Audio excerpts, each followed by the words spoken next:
Eu sou Elisa Vaz, repórter do Grupo Liberal, e a gente está aqui com a doutora Reijane de Oliveira, juíza auxiliar da Coordenadoria Estadual da Mulher em Situação de Violência Doméstica e Familiar do Tribunal de Justiça do Estado do Pará. Doutora, muito obrigada por atender a nossa solicitação de entrevista. É um prazer ter a senhora aqui. Prazer é meu e eu que agradeço a oportunidade de estar com vocês. Então, doutora, primeiramente eu queria contextualizar para quem está assistindo. Os direitos das mulheres têm sido garantidos, né, pela legislação há algum tempo e a gente tem discutido isso cada vez mais, principalmente por conta do feminismo e, enfim, discussões voltadas para as mulheres. No caso das mulheres transexuais, eu queria que a senhora me explicasse, primeiramente, como é que a legislação tem visto elas. Elas já têm garantias de direitos atualmente? Como é que está a situação? Bem, a legislação que protege as mulheres, tanto em nível internacional, como no nosso marco legal nacional, que é a Lei Maria da Penha, ela trata de relações de gênero, de violência contra as mulheres baseada no gênero. E gênero não se confunde com sexo. Sexo se constitui dos caracteres naturais, biológicos, genitália, hormônios, órgãos reprodutores, então, cromossomos. Gênero não. Gênero se relaciona, está vinculado às relações sociais, aquilo que as sociedades entendem como sendo papéis, como sendo funções, comportamentos que se atribui a uma pessoa de um ou de outro sexo. Então, aquilo que a sociedade entende como devem ser as mulheres e como devem ser os homens. Por isso que tem a célebre frase de Simone de Beauvoir, que ninguém nasce mulher, torna-se mulher. Por quê? Porque se nasce com um sexo, mas é a construção sociocultural que vai determinar a que gênero aquela pessoa pertence. E como aquela pessoa vai se entender no mundo. Então, as mulheres que a lei protege são todas as mulheres, independentemente do sexo biológico. Então, as mulheres trans, elas são mulheres não biologicamente falando, mas social e culturalmente, elas são mulheres porque é assim que elas se percebem, é assim que elas se identificam, é assim que elas se entendem no mundo. Então, essas mulheres, elas são mulheres para os efeitos da proteção da Lei Maria da Penha e dos tratados internacionais, como a CEDAW, que é a Convenção para a Eliminação de Todas as Formas de Discriminação contra as Mulheres, e a Convenção de Belém do Pará. E basta ver o que diz o artigo 5º da Lei Maria da Penha.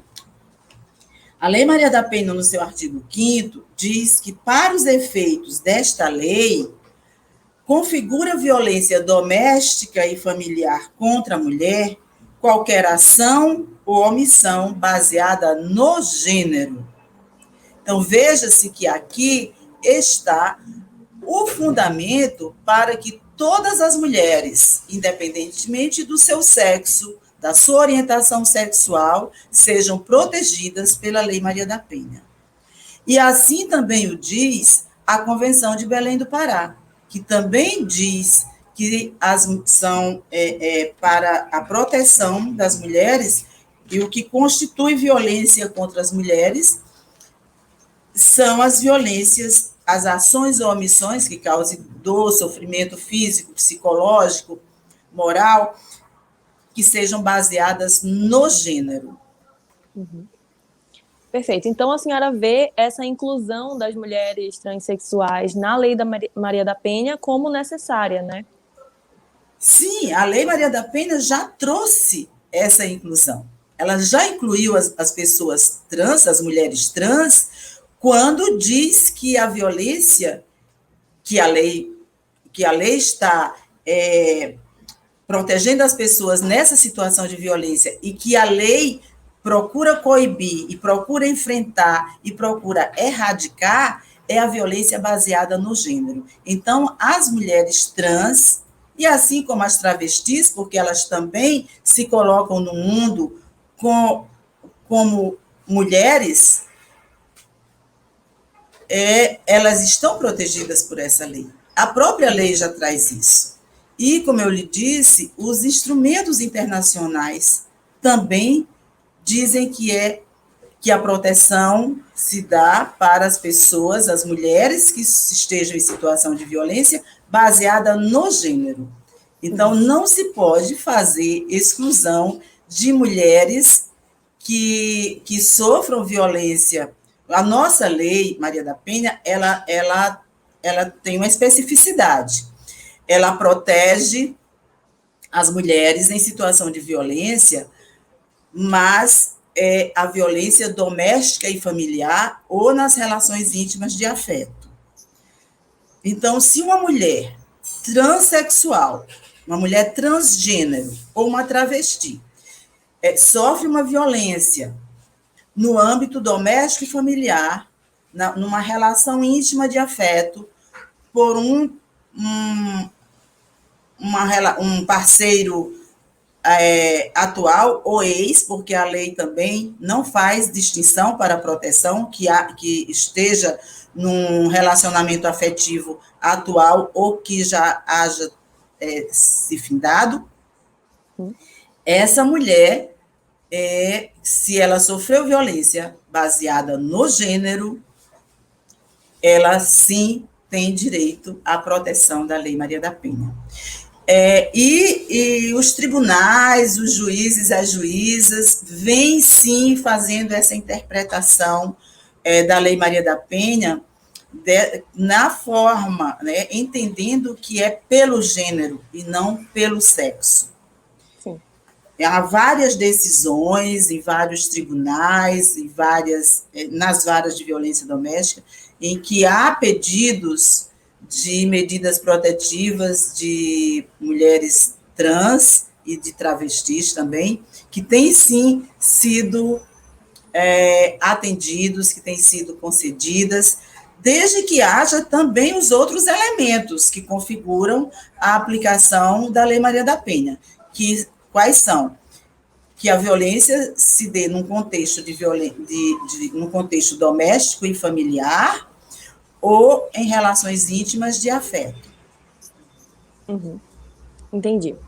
A senhora falou sobre essas decisões de alguns tribunais aqui no Brasil, né? Eu vi que alguns tribunais já estão julgando casos similares, alguns contra, outros a favor. E um caso que me chamou a atenção foi lá em São Paulo, no Tribunal de Justiça de lá, em que os desembargadores entenderam que a Lei Maria da Penha somente pode ser aplicada em casos de violência violência doméstica ou familiar contra pessoas do sexo feminino, levando em conta exclusivamente o aspecto biológico. Mas eu li a Lei Maria da Penha e não encontrei esse trecho que especifica a questão biológica. Então, a gente pode entender que foi um entendimento equivocado, digamos assim? Infelizmente, essa interpretação da Lei Maria da Penha, ela não está pacificada no judiciário, né? Mas o próprio FONAVID, que é o Fórum Nacional de Juízes e Juízas de Violência Doméstica, tem um enunciado. Os enunciados, eles não têm uma força de lei, né? Mas eles orientam os juízes e as juízas a seguirem aquela orientação que os enunciados eles são aprovados numa espécie de congresso de juízes, né? O FONAVID é um fórum nacional que se reúne anualmente e de juízes e juízas que estão no dia a dia aplicando a Lei Maria da Penha, que estão no dia a dia decidindo os casos de violência doméstica e familiar contra a mulher, e aí são juízes e juízas que têm já uma formação mais específica sobre essas questões, né? Que vem se aprofundando nos estudos de gênero, porque essa também é uma questão ainda que precisa de muito debate, muito estudo, muita capacitação. E, inclusive, o CNJ e a Escola Nacional de Formação de Magistrados e Magistradas, que é a INFAM, tem tido essa preocupação para que o conjunto da magistratura se capacite nessas questões de gênero, para que possa ter essa compreensão dessa diferença de conceitos, essas diferenças conceituais de gênero, orientação sexual, sexo, cisgeneridade, transgeneridade, né? Então, há ainda algumas decisões que não interpretam, né, a Lei Maria da Penha por esse aspecto do gênero como essa construção sociocultural. Mas, como eu estava dizendo, o Fonavide tem um enunciado, que é o enunciado 46, que diz que a Lei Maria da Penha se aplica às mulheres trans, independentemente de alteração registral do nome e de cirurgia de redesignação sexual, sempre que configurada as hipóteses do artigo 5º da Lei 11.340, de 2006, que é aquilo que eu já falei antes, né? Daqueles aspectos lá, de que seja uma violência baseada no gênero, numa relação doméstica, familiar ou em relações íntimas de afeto. Se estão configurados esses aspectos, então há que se aplicar, sim, a Lei Maria da Penha, há que se proteger, sim, as mulheres trans, independentemente de cirurgia, independentemente de haverem feito já uma mudança, uma alteração registral do nome. No caso de uma decisão contrária às mulheres transexuais, como essa de São Paulo que eu citei, é possível recorrer em caso de violência, né? Que a pessoa está passando por uma situação de violência? Como é que funciona? Sim, toda decisão é passível de recurso e é a forma que é a forma correta, né, de se insurgir contra uma decisão da qual não se concorda, não se tem concordância. Então, é o recurso. Entendi. E como é que está essa situação aqui no nosso estado? A gente já tem julgado casos na Lei Maria da Penha em relação a mulheres transexuais? Tem. E o nosso tribunal tem decidido se tiverem essas circunstâncias que eu lhe falei, se estiverem configuradas essas situações que definem a aplicação da Lei Maria da Penha, o tribunal tem sim decidido que se aplica. Já tem decisões nesse sentido do nosso tribunal. Legal. Embora nós não tenhamos muitos casos. Pois é, eu já ia perguntar se a senhora tem um número para dar para a gente de quantos casos são julgados. Nós não temos muitos casos de mulheres trans nas nossas varas. Assim, que eu tenho conhecimento, atualmente, estão tramitando nas varas de Belém três casos.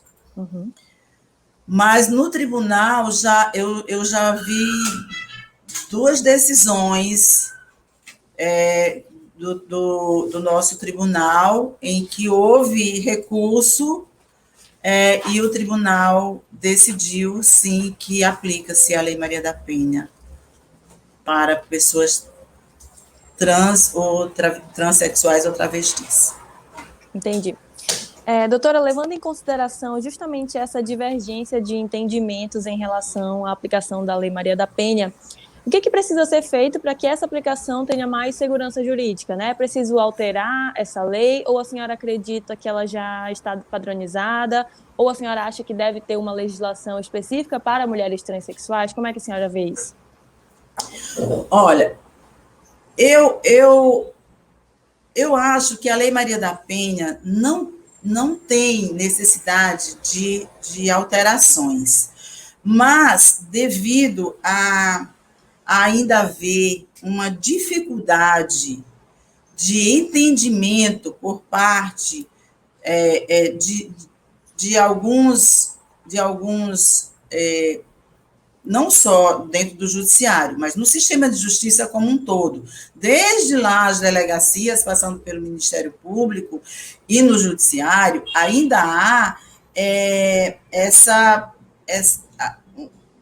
esse conflito, né, com os conceitos de gênero, de sexo, essas diferenças, o que é uma mulher cisgênero, o que é uma mulher transgênero, o que é uma pessoa, não só uma mulher, mas uma pessoa cis, uma pessoa trans, ou as questões homoafetivas, porque também há uma questão que há quem ache que se aplica a Lei Maria da Penha em relações homoafetivas entre homens que são cisgênero.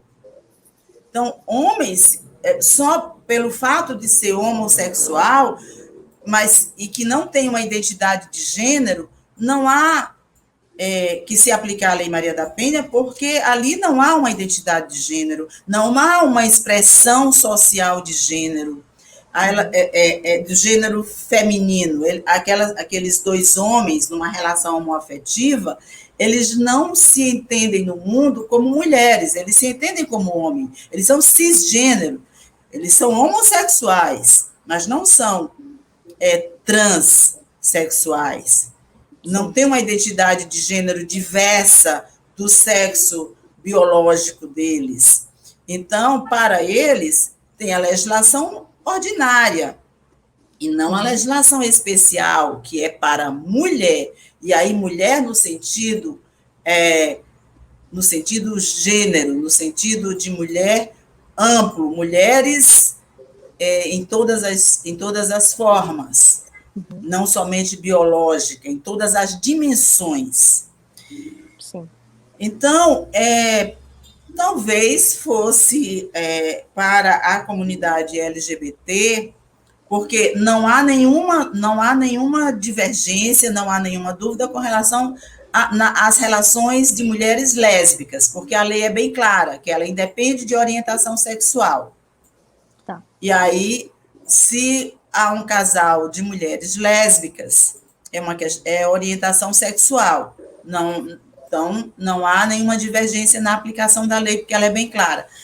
Mas a questão é somente de entendimento, de compreensão de conceito de gênero, que há essa dificuldade ainda no meio jurídico de entender esse conceito de gênero para fazer uma interpretação da Lei Maria da Penha em conformidade com esse conceito. Então, talvez deixar claro que a lei se aplica, sim, às mulheres transexuais, transgênero, travestis, talvez fosse uma garantia maior, porque aí sairia do âmbito da discricionariedade, da interpretação do julgador, da julgadora. Então, daria uma maior segurança às pessoas trans para essa proteção pela Lei Maria da Penha. Mas isso não seria necessário se houvesse, pelo menos, um maior letramento sobre gênero em toda a nossa sociedade. Não é só no judiciário, mas por toda a sociedade, compreender o que é gênero, as diferenças de gênero, e entender que não há apenas sair desse binarismo, que é só homem e mulher, Sim. Então, além dessa pequena mudança, alteração, essa inclusão escrita de mulheres trans na legislação, a senhora acredita que deve haver um maior letramento, como a senhora disse, em relação a esses estudos. Aqui no Pará, a gente já está avançando em relação a isso? As pessoas já estão buscando esse conhecimento? No, no, no Tribunal de Justiça, com a Escola Judicial, nós estamos sempre fazendo capacitação para juízes e juízas e também para servidores e servidoras, para que se tenha o conhecimento desses conceitos e que se tenha uma atuação nos serviços e no atendimento às mulheres com uma perspectiva de gênero. Uhum.